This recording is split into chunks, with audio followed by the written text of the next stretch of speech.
Döwürde şatly kitapda esasy 3 standart yerleşdirilendik.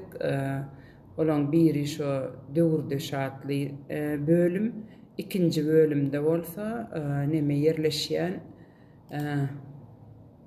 performans psikologik geçit jurnalistika barada umuman kitabyň esasy jurnalistika uğruna feýrikdirilmasy, esasy şunuň jurnalistikasy nähili bolma çeper jurnalistika barada köp gurrun etdiýäsä biz psikolog taýdan dörejçilikde pikirleň üstüne açmak, yani beýan etmek, bolşunça, bilşinçe beýan etmek, şo jurnalistikany öwrenýän ýaş jurnalistlaň hünärmenliň sapagy diýen ýaly şolar üçin ýürüýte taýýarlanan tehnologiýa we uly nesil adly sahypasy bar. Onsoň Lowka adly ýürüýte bölüm bar. İçki ösüş jurnalistikada pikirlenmäniň Lowka ösüşi adly bölümler bar. Kitap elbetde uly kitap ýöne şo kitabyň içinde awtorlyk hukuky barada gurrun edilýär, ýani döredilen eserleriň awtordan biýdin hiçili başga bir ýerde ulanmaly däldigi hakynda gurrun edilýär awtorlyk hukuky barada.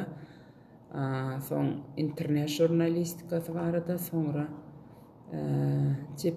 çeper dörejçilikde edebiýatyň, dramaturgiýaň, ssenariýaň, piyesalaň ornunyň kino ekrana geçenine awtorlyk hukuky aýdynlanam.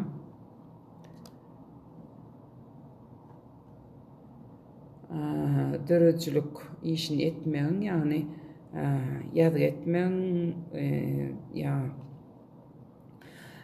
awtoryň eser esasyna kinofilm döretmeň, sahne eserini döretmeň, toparlaýyn işleýişi barada ýürüýte bir-birden şonu gurrun berilýär. Şoň oň üstüne de şu dörejçiligiň esasy dünýäsinde artistlaň, ýa-ni rejissöriň, ýa-ni sahna degişli bolan ähli personlaň, ýa-ni adamlaň şolaň bir dörejçilikdäki inçeligi ýyzarlanýarda, hudojnyň, ýani çyraberjiň, ışıkberjiň işleri, ondan başga da teatr hakynda gurrun edýär. Soňra bir näçe interwýular bar. Teatr rejissörlärimiz barada gurrun edýär. Amulyn Şartlandiýa çenli türkmen rejissöri Ulyagul Hojaglyň dörejçiligi barada gurrun edýär. Ondan daşgaram ýa-ni aýtjym ýaly Timur Kasimov, Zülfikarow, Ýakup Delömür Ewra-Aziýaçylar guramasynyň başlygy boldy. Gaty gowy edebiýat merhum häzir gaty gowy edebiýat, gaty milli edebiýat bilen gyzyklanyp eserleri ýüzlerçe dillere terjime edilen ul şahsiýet Ýakup Delömüroğlu. Soňra Andrey Moskvin Polyak teatr synçysy, türkmen teatryna beren syny barada söhbetdeşlik men öz taýýarlanym, onu hakyky özü bilen taýýarlanan käbirleri ruhy, ýa-ni oň dörejçiligi öwrenip taýýarlanan, mysal üçin Halil Cevran, soňra öwle Timur Kasimov, Zülfikarow men görmedim, ýöne söhbetdeşligi şonu taýýarladym. Kitapda yerleşdirilen zatlar türkmen teatrlarynyň şuňky wezipesi barada, türkmen kinosynyň ýa-ni ýoň bolan hadiseler barada hem tanqidysyn hem de bir pikir üstünlüğü şu taýda şo pikirini aýtmak bilen şonu bir yöneldici, ýagny şonu bir täze bir şo pikir aýtmak bilen şol filme, şol neme goşant goşmakda maksadymyz ana şol. Ana şonu dogry düşünmeklerini isleýänler men köplençi ýagdaýda şol tankydy aýdýan öýköleýärler, oňak bolmalylar. Men pikirimçe şol näme üçin teatr öwrenjini çagyrýan, dinlemek üçin çagyrmalyka diýenler. Umuman ilk bilen asnowasyny özüne edebiýat ýetýärde islendik zadyňam şo sebäple kitapda Gilgamesh spektakly bardy. Öwüt Kalandarov sahnalaşdyrdy. Balkan teatryna men öz awtorlyk işim Gilgamesh spektakly. Sonra bärde multfilm, türkmen multfilmläriniň döreýüşi bardy. Kitapda abzor edilenler esasy bir milli hazinasy, bir halkyň milli hazinasy bardy, gurrun edilýärde. Bir halkda bir hazina bar bolsa, şol hazina hemmämiz goşant goşýarsa, başardygymyzdan ustad işler bolsa oňa ýetek zat ýok. Ýöne şo nähil kämil işimiz bar bolsa, biziň halkymyzyň öz hazinasına geçýärdi, hazinasyna. Ne şu go filmlerimiz vardı da diýäňi de şu go kinolarymyz vardy. Şol biziň hazinamyz şol. Şo hazina geçýär şol ýyllaň asyrlaň dowamyny hazina geçýär. Onuň üçin menem şu Garaja olan kitaby iki tomdan ibaret.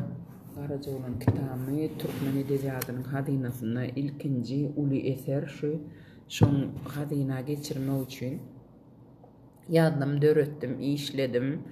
Aşk dozowy näme üçin diýilýär? Şo aşk dozowy şol Garaja olanyň şo derejede bir nähil aýdyn şo Garaja olan diýilen adam birek barsa magnit eken. Magnit diýede çekici, şo derejede çekici diýip apisaniýalarda gatykän ýerlerde okudum, gördüm. Şo sebäpli kitabyň 3-nji bölümi bu kino kadrlaryň guruluşy, lirik oýlanmaň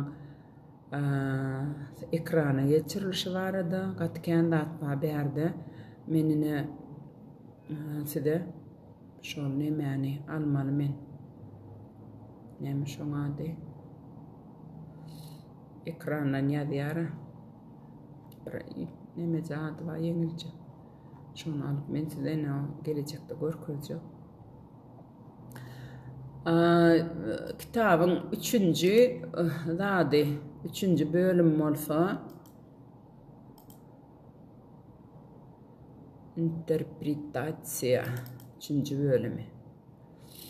Ýani 3 bölümden ibaret, 4 bölümden ibaret eken kitap.